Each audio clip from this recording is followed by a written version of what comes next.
All right. Thanks. Sorry about that. We'll just keep monitoring it. Yeah. Okay. So one thing I'd like to cover before I show you the just quick demo of how this works is it does get a little bit confusing with all the terminology. So I think we all hear things like SSO, provisioning, central management, and then there's all three. Some services just offer single sign-on, so that's literally just using one set of credentials. And in order for those to work, usually you have to create the users on both sides. So like if I don't have provisioning, I only have single sign-on, then I would have to have my account, Tony DePreto, at my email in G Suite, and I would have to have my account, Tony DePreto, in Azure, and they would need to be the same email address, and then I can use single sign-on, but that is a lot of extra work. There's also provisioning, which means you're giving one system the power to add users to the other system if those users do not already exist. So that's normally how it works. I've never seen it where it erases users. And provisioning saves you a lot of time if you set it up correctly. But sometimes the main issue with provisioning is one system like Azure provisioning to G Suite, which we'll see in a bit, the mappings for groups and organizational units don't always work correctly. And that's really because of the syntax and the way both of those different vendors decide how to put people in the groups and how group naming and numbering works. Then there are central management systems, which we may not have a lot of time to get into. I mentioned two before in an email. One is JumpCloud and one is Clever. I know a lot of schools use Clever. Clever does more than, it does mostly like rosters, but with central management, you take your credentials, maybe from G Suite or from Azure, you push them into the central management system. And now that system can provision your users or allow single sign-on or whatever you want for all your other vendors. And then if you decide you don't want to use the central management system anymore, you can disconnect it and you still have your original directory. So that means that you can give permission to another vendor to manage everything as long as you're happy with them. And if you're not, you can take it back and find another vendor. And that's very flexible. And there's a lot of new options now. So for example, JumpCloud, and I'm mentioning JumpCloud because I've used them very extensively. They had Active Directory in the cloud, LDAP services, radius authentication. When you gave users permission, it made their Office 365 accounts for you automatically. There are more and more services like that now. They're not free though, and usually if a school has their Azure license and their G Suite license, they can do what we're going to do today free or very affordably. All right, so if there are no questions, I want to jump into just what this looks like. So I'm in my Azure here. Now, this Azure is set up in a hybrid, and I've stated before, I don't really like the hybrid scenario. This is being phased out over the summer because in the hybrid scenario, you have a lot of limitations. And one of those limitations is where groups are created and how groups are assigned. So it gets very annoying when you want to use advanced features. They're just simply not available. But we haven't had a big issue because we're only using limited areas of G Suite. We're not using Gmail. We're not using Google Groups. So that works for us. But I think best practices, if you can, have a P1 or P3 Azure license and use that to do this. And you're going to find that you have a lot more features. The other thing is most of the training and tutorials online seem to not involve the hybrid scenario. So you get into stuff and you can't find the option because you don't have it, because you don't have the license. All right, I'm going to choose a user that is not already in G Suite.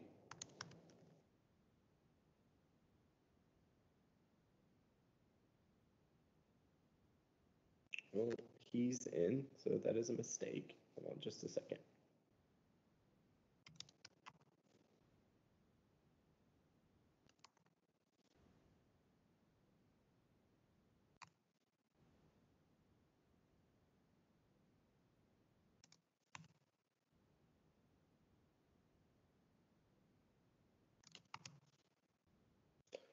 I literally think they were added between the time I decided to do this. Okay, there we go. All right, so I've told it to add these users to G Suite, and if you go down to provisioning, it will tell you that it syncs every 40 minutes. I don't want to wait that long, so I'm going to just hit restart provisioning. I'm going to hit OK. So that takes just a minute, and I will jump over to G Suite and show you how they show up. Before you do this, you need to make sure that you have your G Suite URL. So this is ours. Yours should be similar, but I don't really know. So you need to make sure you have your URL. A lot of schools don't seem to use their URL. So what happens is they just tell everyone to sign into Gmail or Drive and access their options. It's much better if people are actually authenticating through this URL once you do this. And it will take them to a nice dashboard landing page that's a little bit different than your standard Gmail or Google Drive login. You have to create a binding user. I would say this is the #1 mistake that I've seen. This is not hard to do, but what happens is the systems admin for G Suite or Azure who's doing this, they'll just use their account. And it works because they usually have super admin rights in G Suite. So within G Suite, you need a binding user with super admin rights. However, if that person has to reset their email password because they're, a staff member, maybe you have two-factor authentication, maybe they have a security breach, or if that person leaves and you deactivate their account, your provisioning binding breaks. So I normally create users within the Google Suite and even the Azure Suite for these like system functions. So I have a user called Azure Binding. That's the user's first and last name. They have an email account, and I use them to bind Azure to G Suite. If you were doing like LDAP for printing, you could do like printing server as the name and give them an email and use that account for LDAP for printing. And if you're using something like AD or LDAP for like online, like cloud-based radius authentication, you would do the same thing. So you want to make these like fake accounts. And these accounts are also really useful for just testing. You can test all of your cloud features without having to make teacher and student accounts. I use this technique to create shared drives as well. I'm not going to go into that, but for example, I have a user called Science Department, and they have a OneDrive, and all the people in the Science Department have full permissions to that drive. So they can use OneDrive collectively like it's being shared from someone, so it's a much better experience than using SharePoint. And I do the same thing with Google Drive. I make these like generic users to facilitate all these cloud processes. All right, so let me jump back over and see if that was enough time to pull the users in. And here they are. So it pushes them in, and then you select them and you move them into their organizational units. So these are teachers. Now, through this process, these people don't get emails or anything. This is all happening without any kind of like notification system. So they're not bothered by it, and they aren't getting like pounded with requests or anything like that. All right, so that is the general concept. Now, of course, we're going to start with how to build all this, but before we move on, does anyone have any questions about either the topic of SSO provisioning or what you just saw? Hey, could you check the lobby again? Oh, sure. There he is. Yeah. No, but that's awesome, Tony. Thanks. Okay. All right, I have notes over here to the right because I don't do the Azure G Suite stuff every day. So if you see me looking over, that's what it's for. All right, so I'm going to assume everybody who actually has Azure access can get here. To get started, you go to Enterprise Applications. And I have already added it, but you would add a new application. And what you're looking for, and they've changed the name a little bit. So you hit Add Application, and you're looking for Google Cloud G Suite connector. And you need to add it. And after you add it, that's when you bring it up here in this main search box. It's a little strange because this looks like it's the area for adding, but it's not. You have to go up here. It's a nice little extra step Microsoft built for everybody's enjoyment. All right. And this is what the connector looks like before it's set up. Okay. So then you want to go to single sign-on. And if you haven't done it before, it's going to give you a few options: SAML, password base, and linked. You're going to click SAML.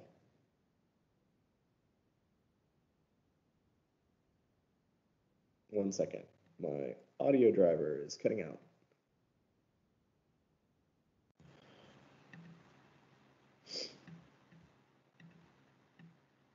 All right, there we go. You're going to click SAML, and it's going to prevent you with a variety of things that you need to set up. All right.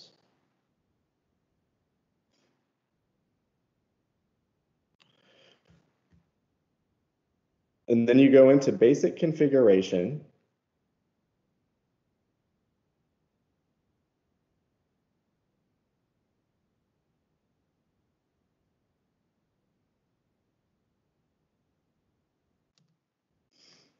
And in basic configuration, you need to put in your sign-in URL, and you need to make sure you have this logout URL.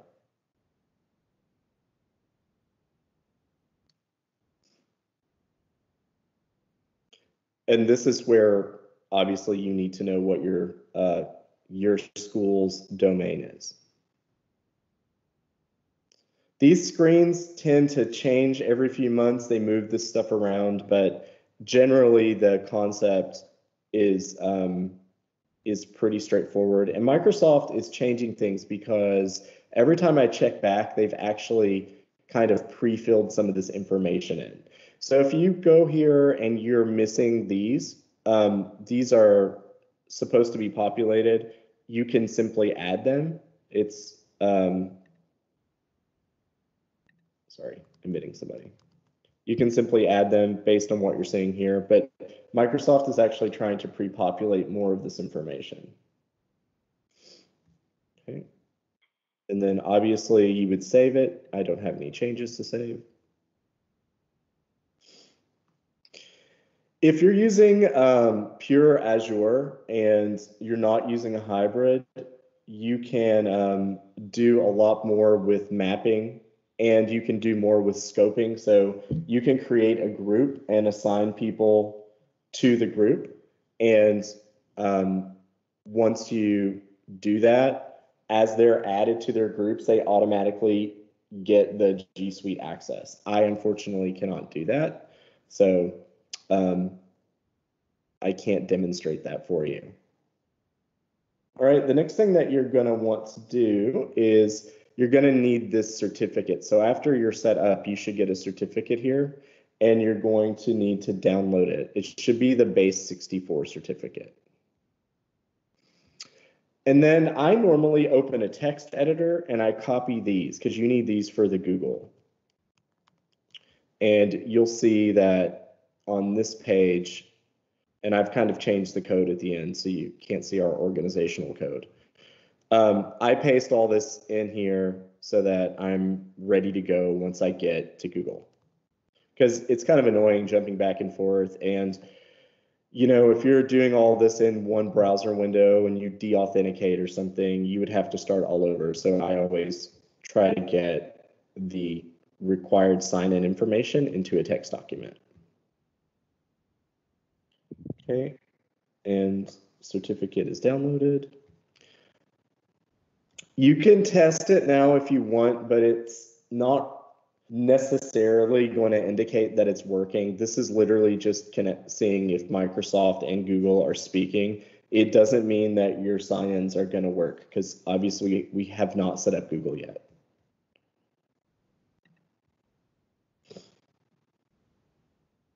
All right.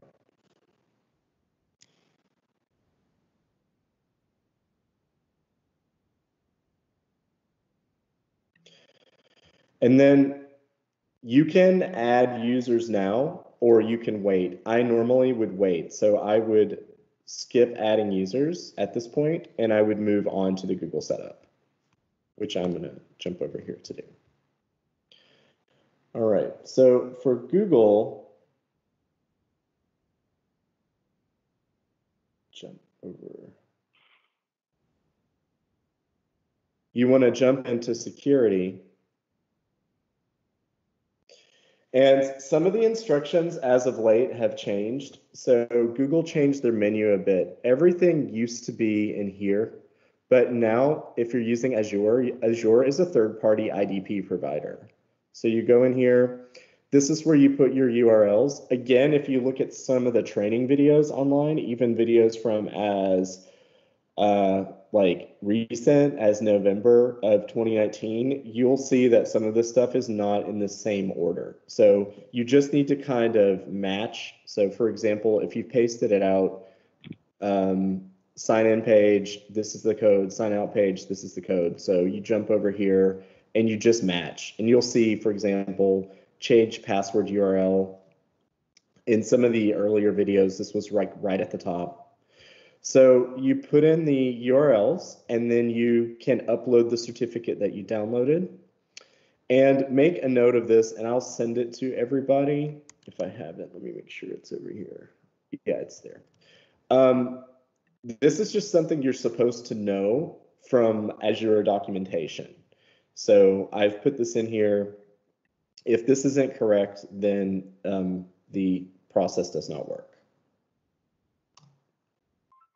And then you would save it. Let me see if somebody's trying to join. Hey, Colin.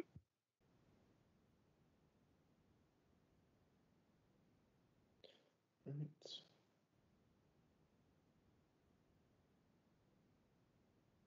Now this is the first part where we have set up this would basically give you SSO, but again, you don't want that.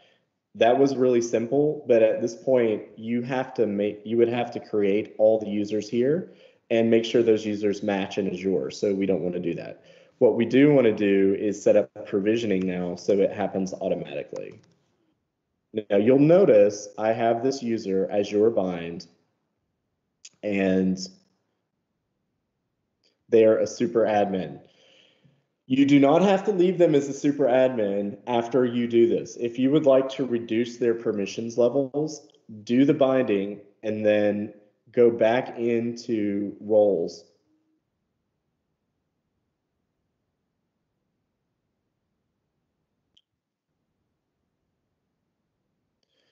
And you can create a new role and just give them permission for doing SSO. I think it's SSO app management, and there's one other one. So you actually can make a role that just does this if that's something that you want to do. I have not found that any of these roles can do it. It's either super admin or you have to make a new role.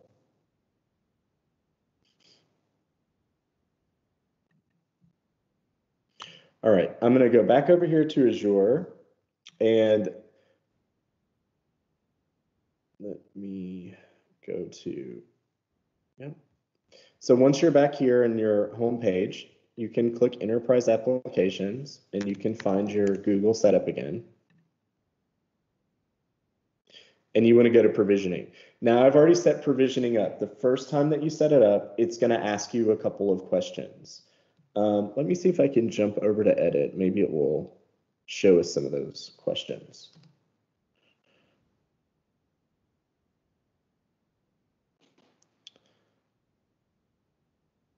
All right, so I've set it to automatic and admin credential. The first time you do this, you have to hit authorize. And this is when you put in your binding user from G Suite. So my Azure binding user, I put that in and the password one time, and then it will work. And then you can test the connection and confirm that SSO is working and provisioning.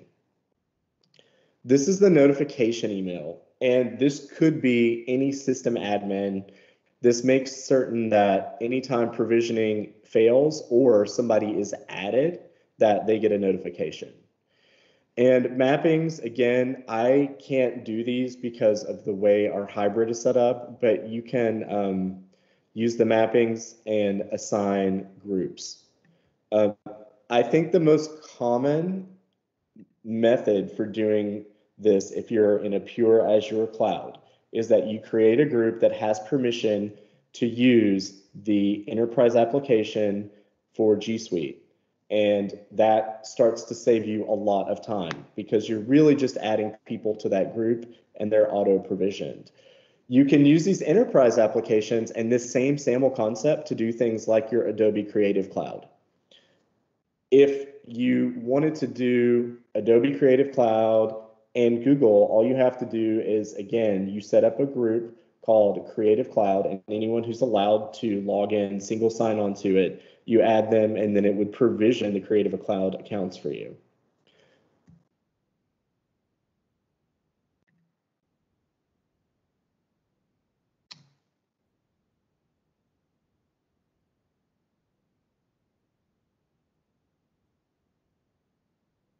All right.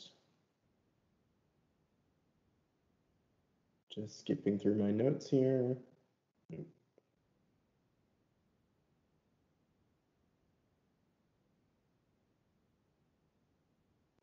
Okay, I think that's it. So once you've authenticated your provisioning account, you probably at that point, you're safe to go in and start adding users. Now you'll see owners. The owners are people who have permission to come in and manage this application within Azure. So I don't know how you're doing your permissions for Microsoft, but if you wanted to have someone who has just access to this to support it, you could do that. If you've enabled Azure for guest access, you could invite someone in who might be helping you. So for example, if you're working with a network support provider or you're working with a Microsoft engineer, you actually can add them to Azure and then go in here and make them an owner. And now they can do all of this for you, but they don't have to touch anything else in your setup. Self-service portal, I have not figured out a way to do this with a hybrid. So if you have self-service completely configured, then theoretically users can manage their own passwords and it will update between the two. But I know that password management in schools can be quite a hot debatable topic, so I'm not going to get into that. I did really want to try it, but I couldn't figure out how to get it to work with a hybrid. All right, so when you add a user, and you saw me do this before, you simply hit add user, and you have to make this extra step, find the users, and then hit select. Let me see if I can find another one that has not been added. Let's see.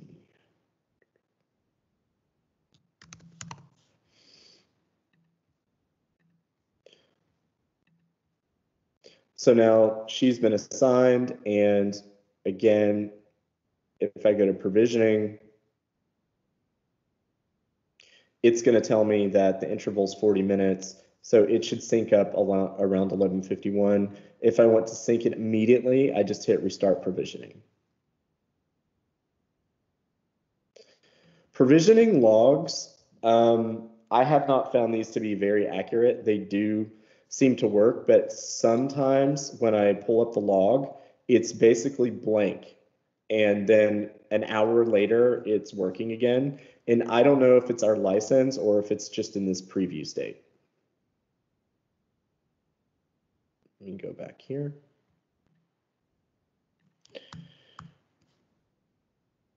I'm going to make just a couple of points about the workflow. So what a lot of people do is they get this working and they get really excited. And I know because I've done this before. You get really excited and you go into users and groups and you think, okay, I'm going to add all of the students and just get this done. I don't think that is a good idea. I think that you want to do this in stages. So for example, you want to make your plan based on your organizational units in Google. So I have these simple organizational units, but when I was working at a campus that was all G Suite, my organizational units were broken down a lot more than this. So I had teachers, and then I had the levels they were in. So for example, maybe teachers, elementary school, and then within that, like grade 1, 2, 3, 4, 5, or teachers, high school, science department, math department, etc. The way that the users are put into G Suite is not something that you can predict if you've sent a lot of users over. So if you send 4 or 5 users over, they'll show up here, they're easy to manage. If you send 100 users over, they don't all come in the order that they were in Azure. They just start populating. And you could do 50 and wait 5 minutes and 50 more will show up, or you could do 98 and wait 2 hours and 2 more could show up. I've seen this happen multiple times. So I think the best workflow for this is if you have students and maybe you have an organizational unit for grade 9, you find all the grade 9 students in Azure and you provision them. Wait for them to show up, move them into their organizational unit. And then you just work like that. Provision, let them sync, grab them, move them. Provision, let them sync, grab them, move them. Then you won't miss anybody. And that's pretty important because if you're a Google admin and you've done your apps, you know that it's important that your organizational units are connected to apps that they're allowed to use. And within students, you may have decided for kids in middle school, for example, that they're not allowed to use Hangouts chat, or you might not want them to use Google Vault. I don't know. And this is just the core. This is not all the additional apps that schools get. So what I've found is when people put take too many users and move them at once, what happens is they end up allowing students access to apps that they don't want them to have, and then they have to go through and kind of manually prune and see what's happened. So that would be my advice for just a general workflow. Okay, let me see if I have anything else. All right, that's all I have for the initial demo of how the syncing works. Do you have any questions at this point? Hey, Tony, this is Jeremy King from Cassidy. Question, is this assuming that Azure is going to be your master? Can you set Google to be your master in this instance? I haven't tried setting Google to be the master. I know that Google added the like open LDAP or LDAP system, I don't know, like late 2019 or early 2019, but I was using something else to kind of facilitate it. So I actually haven't tried it. However, I can tell you that in terms of like long-term thinking, let me jump over here. And I want to be really clear. I'm agnostic when it comes to all these companies. I think some of them do certain things right and some of them do things horribly. And right now, Microsoft seems to be winning with this SAML SSO stuff for this reason right here. So you'll notice that they've already integrated. Let me see if I can find the Adobe stuff. Okay, so for example, yes, maybe Google can do it, but Google doesn't make it easy for me to just develop a Creative Cloud solution. Microsoft has already built a lot of this stuff for me. So it's very simple for me to focus on these simple menus, get my information, and link it to Adobe. And they've done that with a lot of packages. And this is why, like, I tend to lean closer to Azure being the master. And that's really the only reason. If you're using a third-party system like Jump Cloud or Clever, you might find that those are better because then those can be used to kind of control Office 365 and control G Suite. But I would say the biggest issue is that it is really easy to connect your Azure or your Active Directory to be your login authentication service for devices. And I know Google is offering that now, but they weren't before. Microsoft's been offering it for a long time. And so again, you don't want to get in a position where you're using multiple systems as your like core authentication service. So I still think Azure is kind of winning out. And that's why I haven't really tried this the other way with Google. It doesn't mean that I'm not going to try in the future. It's just that I haven't had a reason to. Oh, yeah.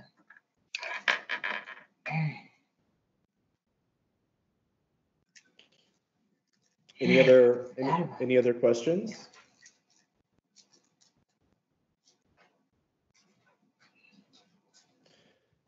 So just an example, I was thinking about something like with this concept, SSO versus provisioning. I use this product called Lucid Chart, and they have a G Suite integration. So that means I can just use my Gmail to sign on, and I get my Lucid Chart, and that's great, and that's single sign-on. But if you're doing provisioning and you were to buy a license for your school or for your company, let's say you bought 100 Lucid Chart licenses, you can use Azure to, again, assign those licenses and then populate into the app.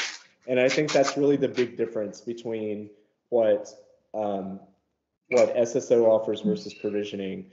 And provisioning in general saves you time because you're just making those groups and you're managing your license to applications through Azure groups. And I just find that to be a huge time saver.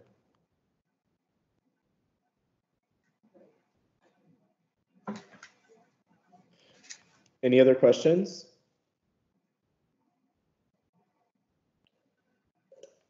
Is anyone doing any cloud-based printing or cloud-based radius authentication?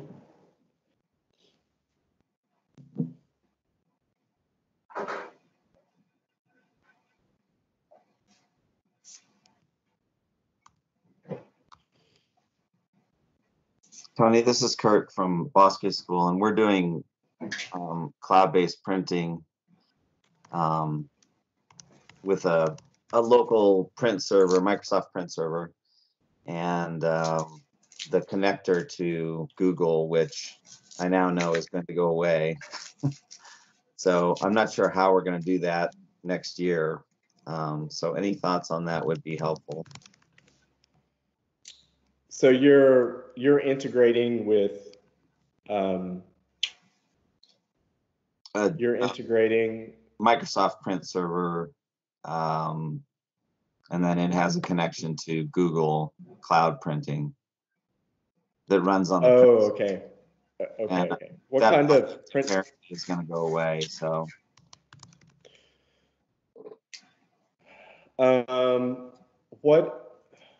so you're using Google Cloud Print, is that correct?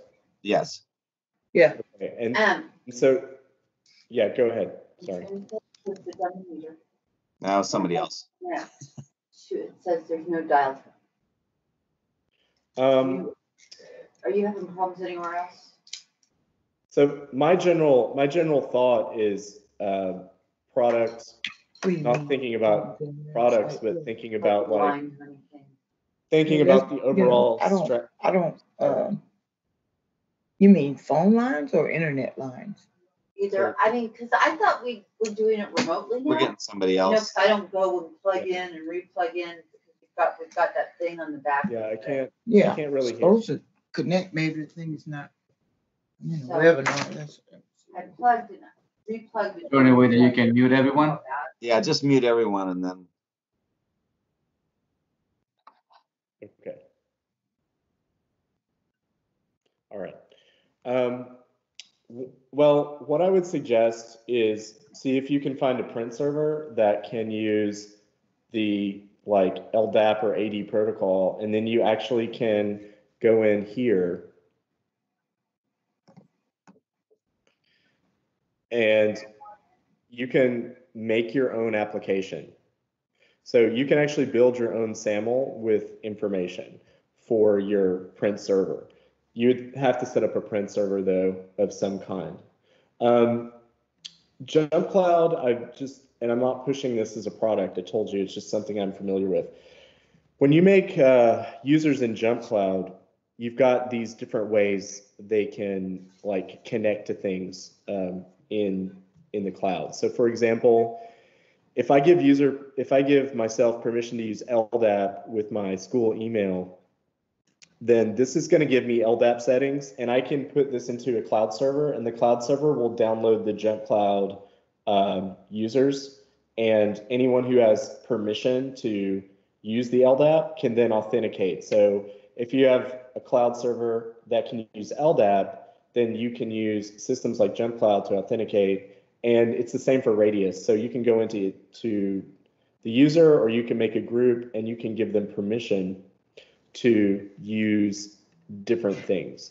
So every time I add something here, like I can add LDAP, I can add G Suite, I can add Office 365, whatever. As I add stuff, I give people permission either via their name or the group that they're in, and then they can authenticate.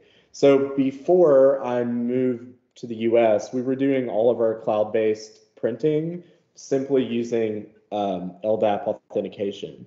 But almost every print server I've seen that supported it also can support Active Directory authentication. So you should be able to facilitate it through your Azure.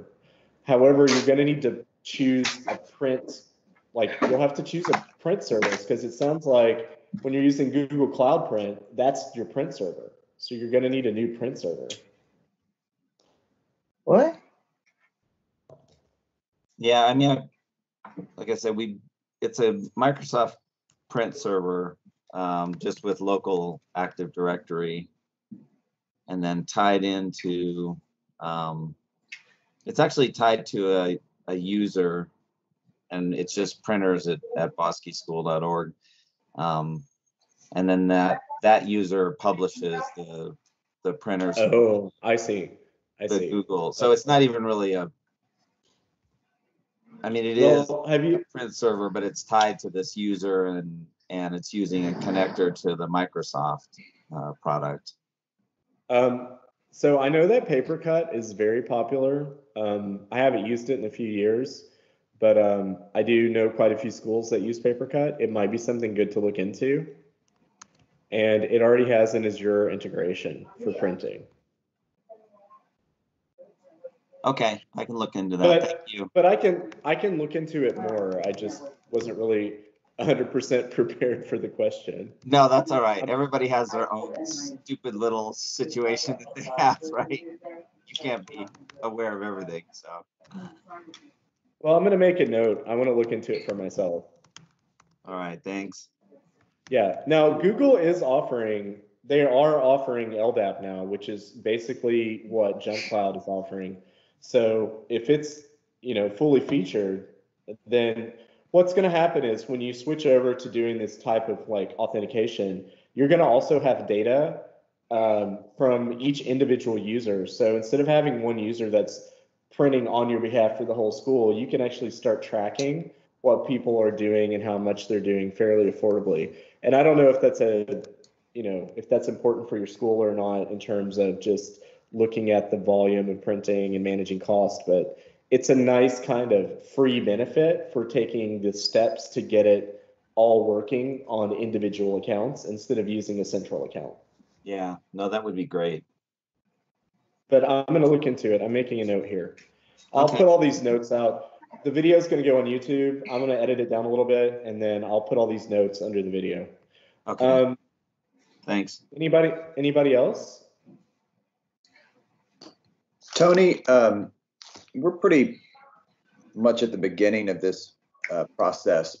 In fact, even our hybrid setup isn't completely set up.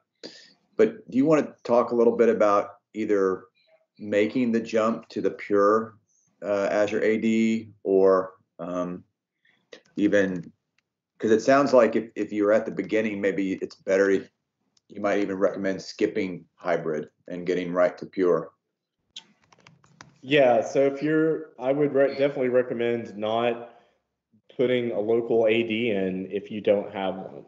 I would say you want to go straight with Azure.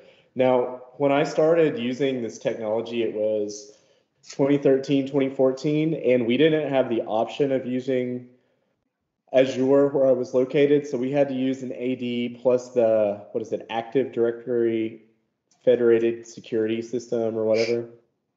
And that was all right, and it gave us quite a few additional benefits for managing groups and stuff. But at this stage, I mean, I really see Microsoft kind of telling everybody they need to, unless they have some specific need, they really need to be focusing on their cloud products. I haven't really seen the industry switching back the other way.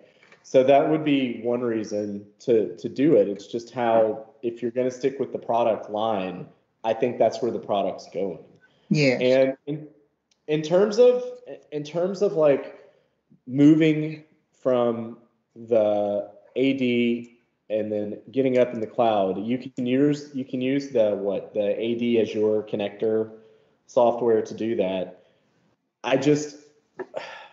There's going to be some things that are going to be problematic, and what I would recommend is that you choose some users, and you actually can do this. You choose some users, put them in a special group, migrate them with the connector into the Azure, and disconnect them, and then start working through the issues that you're going to have. So one thing that I think you're going to find is like I've seen mappings that are weird. So you migrate and then first and last names aren't where they're supposed to be, or you had these people in departments in the AD and it moves up and the departments are not in the right place, or they're just missing.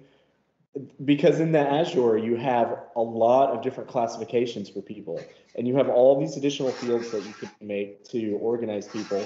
And the AD is very limited that way, at least out of the box. I'm sure there are customizations for it. The other issue I think that you'll have is password management. So if you're going to use pure Azure, you're in this environment where people are kind of assumed that they're going to be managing their own passwords. So even if you're on two-factor authentication, there's just assumption that the user has some control of their passwords. So if you happen to be manually managing everyone's passwords and manually doing their resets, I think that's going to be a huge like cultural shift for you. Now, it's possible on your local AD to set up self-service passwords. You can do that. People are on premises, they can hit a link and change their passwords. But if your school isn't doing that, that's difficult, because you probably have some users who rely on you to constantly tell them what their password is, and that's going to be lost when you're in the cloud. And before I would do any full move, I would streamline. Like, look at all your groups, look at all your distribution lists, and start really consolidating those down. You can always make them again later, but let's say you have a distribution list with 3 people. I wouldn't migrate that. And not only would I not migrate it, I would probably recreate it after I was done in the cloud as a group and not a distribution list. Because groups work like distribution lists, except they have way more features, and you can do so much more with them. So the more you can consolidate before you sync, the better. And troubleshooting as well. Microsoft has some weird rules for character limits. And I've seen this happen with SharePoint. I've seen it happen with certain groups where certain data and files are not syncing properly, and it's because of the way Microsoft determines the character limit of a folder or a file or a name. And they determine it based off of the root of the cloud tenant. And this is very annoying. And Google does not do this, which is why I prefer Google Drive over OneDrive. I don't know if you'll have those problems because it really depends on the length of your domain name. and how many domains you have listed. So migrating a small number of people and then making sure they're in Azure, they can log in, they can manage their passwords, their groups are correct, they can send emails to each other, they have access, their OneDrive information is moving properly. Doing that, I would say 10 to 20 people max. And then same thing with this concept that I mentioned, Azure to Google provisioning. Provision those local users to the cloud in batches based on some common criteria. Like, we're going to do the math department and the science department. You want to provision, check, confirm, and then do the next one. And a lot of people say that this is a chicken and egg scenario. So the best time to do it is in the summer, but nobody is available to confirm if it's working. Mm-hmm. So I completely understand that. So if you wanted to do a batch of people to confirm and work the bugs out, you need all the people who are going to be on campus over the summer because they're on a 12-month contract. You need to flag up some faculty who are available and agree to be available to help you test. And then you want to start phasing everybody in that first 2 weeks back and just get it done. Just power through the first 2 weeks back until everybody's done. And that's how I would do it. And the whole thing about needing to do it in the summer because it will cause interruptions. If you do it in smaller batches, you're going to be able to mitigate all those problems. And I would just, that's kind of the selling point though, is either they have to be available during their summer vacation or they have to agree to have a few interruptions the first 2 weeks of school. That would be my advice.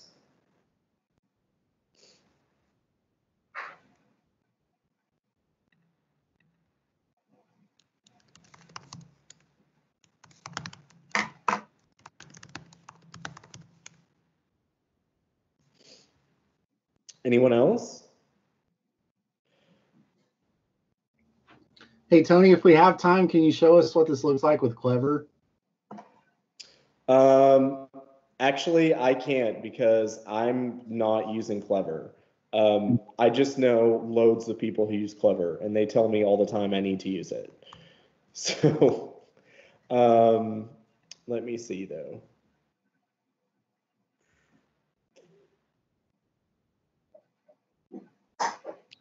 Let me see if there's already a Clever.